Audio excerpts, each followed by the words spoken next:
providing better English services.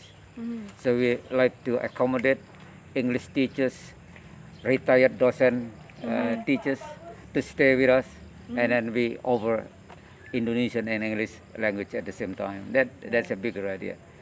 I think we can do it because we have 4 hectares of land here, so we can develop. So the space, the area is not a problem. Problem.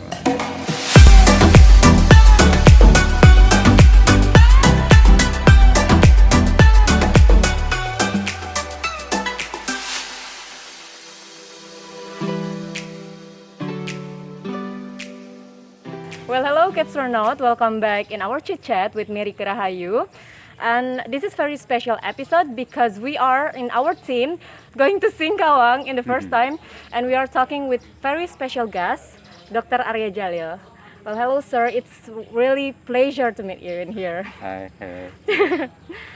So, Capstronaut, Mr. Arya Jalil is also ever be diplomat in Australia, and he is a founder of SETC. So, sir, would you like to share us your experience as diplomat in Australia? Well, by all means, yes. It's a long time ago.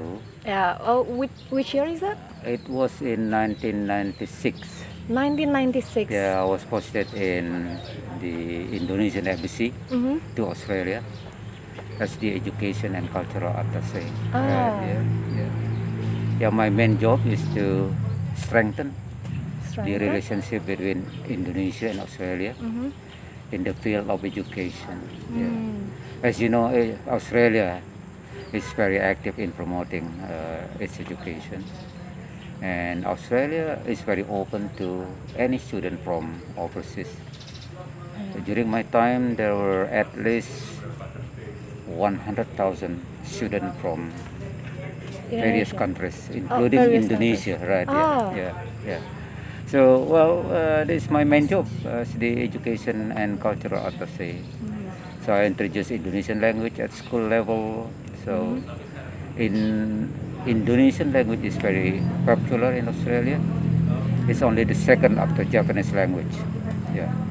Okay. As far as I remember, there were 1,200 schools in Australia, teaching Bahasa Indonesia. It was very active and very successful actually. So, after you are already being diplomat and you are going back to Singkawang as well, Right. and you're a founder of SETC, or there was Sinka Education and Yeah. Training Center, or also known as Kampung Inggris SETC. So, what is your reason to building this? Well, my nature is actually education. Yeah, my education background is teaching and teacher. I started my junior high school at SGB, Sekolah Guru B. Sekolah Guru B? Yeah, in Singkawang, fortunately. SGB is designed to produce teachers teaching at SD level. So, and then I entered SGB, and after SGB I entered SGA, Sekolah Guru A in Pontianak. After SGA, and then I continue my education to IKIP Bandung. So all the way through is teaching and teacher education. Then luckily, as I would say luckily, because it is not very, it is very small opportunity to become a diplomat in education. So luckily I was assigned as education and cultural attaché. There I was inspired by a lot of things. That education is something that you know to plan and to act properly and seriously to develop a nation like Indonesia. So returning from Australia, I worked in several places, among others as the consultant of education in Jakarta at the World Bank, and also USAID, United States Aid for International Development. And then education become my passion. It's become my my addiction actually. So I have been quite addictive to education, how to develop education. But the essence of developing education is to help people to achieve better future. So that is my passion. And then I retired from Universitas Terbuka. I was docent at Universitas Terbuka. So I lived in Jakarta for a while. But then I realized during my pension, during my retirement time, I have nothing to do. I think I'm losing my spirit. I was losing my ability to realize my dream. And then, okay, if that is the case, then I need to do something, but not in Jakarta, because there are already enough people to work on education field. So I need to go back to my area, to my village, to where I belong to, right? And I choose Singkawang because Singkawang was my starting point to my future career. And why English, right? Because my experience, I am becoming more and more convinced that English is very important to develop your education, to develop your future career. And unfortunately, English is not widely used in Indonesia, particularly in small area like our area. So I think it would be better to continue my aspiration, my idea to help teach young people in West Kalimantan, started from Singkawang, to be able to speak English, and slowly, gradually, hopefully they will become international community members. Right? And you see, we are very lucky. Kalbar or Kalimantan in general is the only island where 3 different countries are located. See, Indonesia, Malaysia, and Brunei Darussalam. So with that, we have international atmosphere, we have international environment, we have international opportunities. So the only way to develop that opportunities is to be able to communicate internationally. That is the reason being why I come back or why I return to Singkawang and start develop this area. Yeah, with Sinka Education With and Sinka Training Education and Training Center. Center, right. So, what are the programs in here? Well, there are various type of program. Basically, we are offering English to every level of age, to every level of education. Yeah. We are offering English for younger children, like TK, SD, SMP, and all the way through to university level. And also we include adult, like people who are already working, like people who work at the bank, work at the hotel, work at the business center, and so on and so on. So. Okay. Are you feeling that you are enough with this Kampung English SETC, or you are having another plan in the future? Well, you remind me to a song. Never enough, right? Never enough. Never enough, right? Yeah, because based on Yeah. your experience that Yeah. you are in education, you are teacher, you are Right. lecturer, you are Yeah. diplomat in education, Right. and with all of this, with SETC, that I think that you are want to do more than this. So, what is your future plan? Yeah, right. Yeah, as you said, is it enough? I said never enough. When come into develop education, to develop the quality of human power, the sky is the limit, right? Only the sky is the limit, right? So ideas is always growing, right?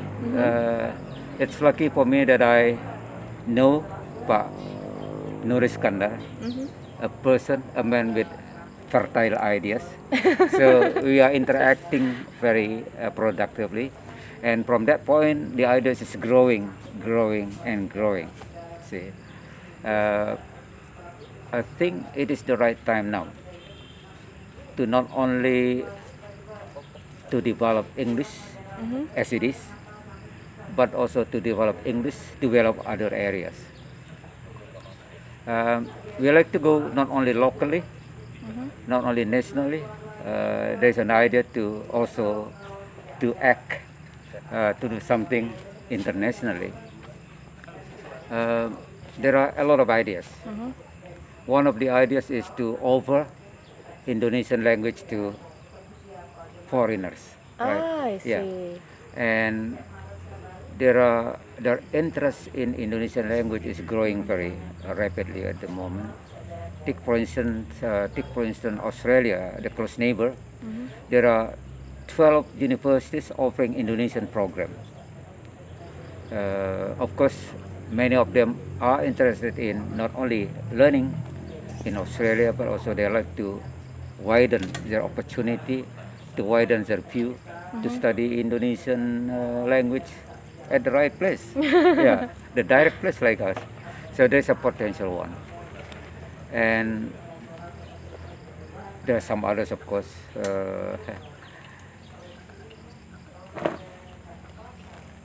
At university, we are thinking about offering foreign language like English, Arabic, maybe Mandarin, maybe Japanese, and also Indonesian language. Indonesian right? language, right. first.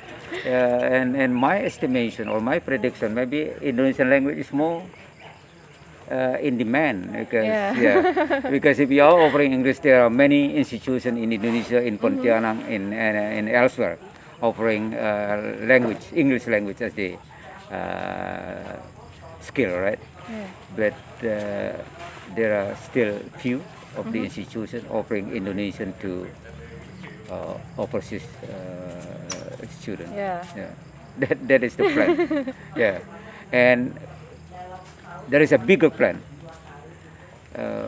We like to develop English residential English residential. Oh, that was village, interesting. right? English residential village. And again, with Pak Nur Iskandar, we are exploring the idea of developing residential area, providing better English services. So we like to accommodate English teachers, retired docent teachers to stay with us, and then we offer Indonesian and English language at the same time. That's a bigger idea. I think we can do it because we have 4 hectares of land here, so we can develop. So the space, the area is not a problem. A problem. Right, yeah. So this is my last questions, but not least. What is your message for our young future generations, young leaders, millennials as well? So do you have any recommendations or any messages for us to become more aware in educations or more wants to learning English or learning any languages at all? Yeah, well, this is the message for young men, right? I was young man before, of course. I was a young man, of course, before. And for the young men, remember the farewell speech from Michelle Obama, Michelle right? The Obama. first lady. So, he said very strongly. He said very enthusiastically. She said like this: with a hard education, with a hard work With a hard and work, good education, anything is possible. anything is Yeah. possible. So it's very interesting statement from Michelle Obama. Obama. It's very relevant to young men. Very relevant advice to young men. So I repeat again: with a hard work With a hard work, and a good education, and a anything good is education, possible. anything is possible. Yeah, anything is Wow. possible. So English is part of education, right? Yeah. So experience from every countries in the world that the quality of human resources is the entry point to be able to develop further, right? Yeah. Yeah. So if you want to develop anything, you want to develop a country, you want to develop an institution, so education is the prime important to start with. Yeah. Second advice, this is maybe it's not very easy to apply, but it is not possible. It is not impossible to apply. If wants to be a successful person, he or she has to have strong patience, right? Strong patience. Yeah, willingness to do something. Second one is resilience. Resilience is never give up. You may have problem, but you never give up. The problem will make you stronger. So resilient, never give up. The third one, young people, young men in particular, need to have perseverance. Perseverance is it's like water, right? You cannot stop water. You stop here, the water will Take another way. take another way, right? To flow. Perseverance, in Indonesian perhaps ketekunan or something like that. So patient, strong willingness, resilient, easy, never give up, and try always to overcome the problem. And then perseverance is water philosophy. Yeah, Yeah. yeah. Water philosophy is also introduced by Matsushita, if I'm not mistaken. Yeah. Matsushita is a conglomerate. He only had education at primary school, but his philosophy is water. So if you want to progress, if you want to achieve the top of your achievement, follow the water philosophy. Always Let it flow. flowing, right? Yeah. Never stop flowing. Never Yeah, stop yeah, flowing. Yeah, Well, that's really interesting and that's really useful, I thought. And I also have words by Nelson that education is the most powerful weapon. yeah. Right, Yeah, those really inspire me a lot. So, Capstronauts, so this is really interesting. I know that you are wanting more chit chat with Dr. Arya Jalil, but we not really having enough time. So I'll see you in the next episode. Goodbye.